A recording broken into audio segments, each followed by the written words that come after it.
Pulitzer Prize-winning investigative journalist Seymour Hersh created a stir last month when he said the Bush administration ran an executive assassination ring that reported directly to Vice President Dick Cheney.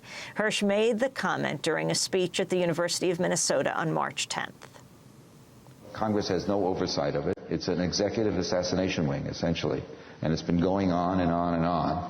And just today in the Times, there was a story saying that its leader, a three-star admiral named McRaven, ordered a stop to certain activities because there were so many collateral deaths.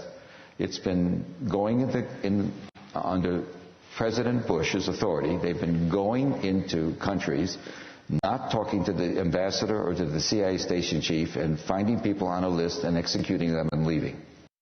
Yesterday, CNN interviewed Dick Cheney's former national security advisor, John Hanna. Wolf Blitzer asked Hanna about Cy Hersh's claim.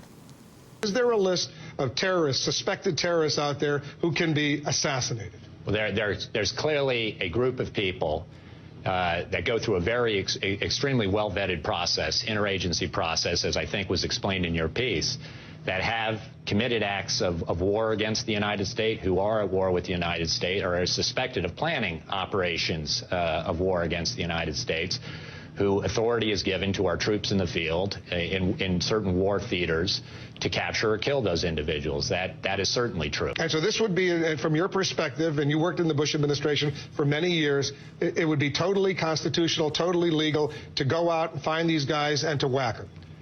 There's no question that in a theater of war, when we are at war, and there's no doubt we are still at war against al-Qaeda in Iraq, al-Qaeda in Afghanistan, and on that Pakistani border, that our troops have the authority to go out after and capture and kill the enemy, including the leadership of the enemy.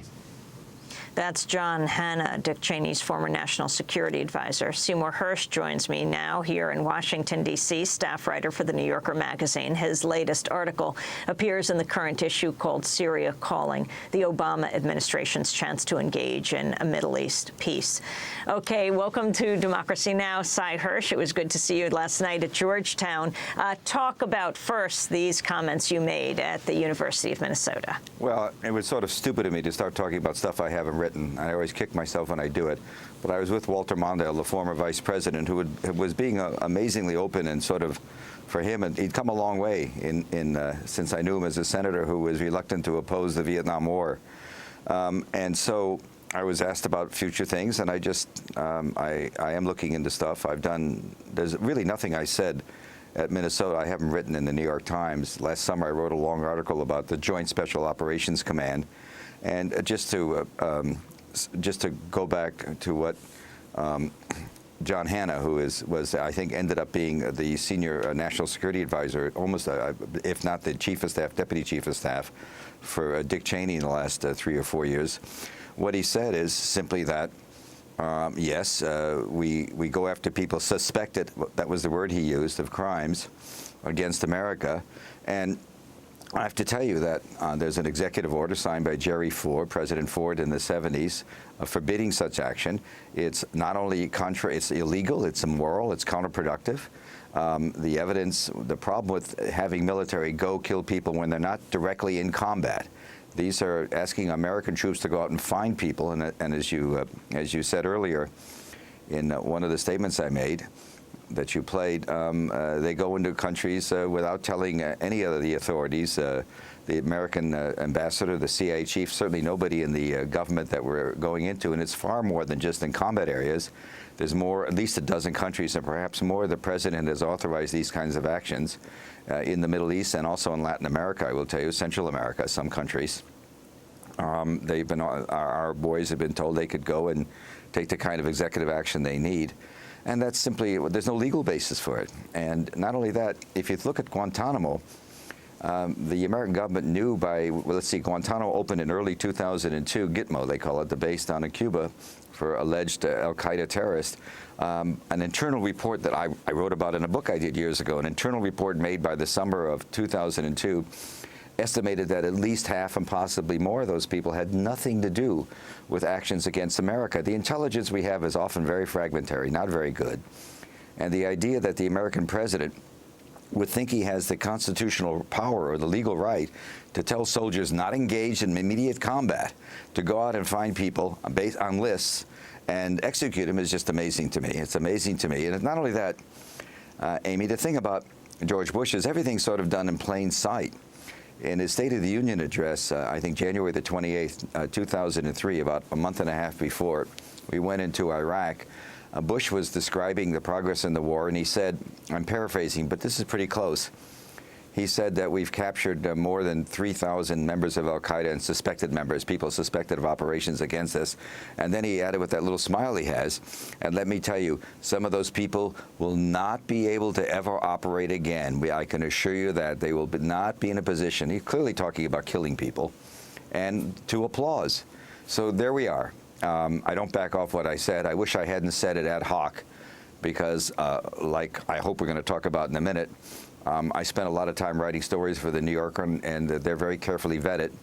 And sometimes when you speak off the top, you're not as precise. Explain what the Joint Special Operations Command is and what oversight Congress has of it. Well, it's a special unit. We have something called the Special Operations Command that operates out of Florida, and it involves a lot of wings. And one of the units that work under the umbrella of the Special Operations Command is known as Joint Special JSOC. It's a special unit. What makes it so special, it's a group of elite people that include our Navy SEALs, some Navy SEALs, Delta Force, are what we call our black units, the commando units. Commando is a word they don't like, but that's what we most of us refer to them as. And they promote from within. It's a unit that has its own promotion structure. And one of the elements I must tell you about getting ahead in promotion is the number of kills you have, of course, because it's basically devised, it's been transmogrified, if you will, into this unit that goes after high-value targets. And where Cheney comes in, and the idea of an assassination ring, I actually said wing, but the of an assassination wing that reports to Cheney was simply that they clear lists through the Vice President's office. He's not sitting around picking targets. They clear the list, and he's certainly deeply involved, less and less as time went on, of course. But in the beginning, very closely involved. And this is the elite unit. I think they do 3-month tours. And last summer, I wrote a long article in the New Yorker, last July, about how the JSOC operation is simply not available, and there's no information provided by the executive to Congress. What countries, Cy Hersh? What countries are they operating in? A lot of countries. Name some. No, because I haven't written about it, Amy, and I will tell you, as I say, in Central America, it's far more than just the areas that Mr. Hanna talked about, Afghanistan, Iraq. You can understand an operation like this in the heat of battle in Iraq, taking out enemy, that's war.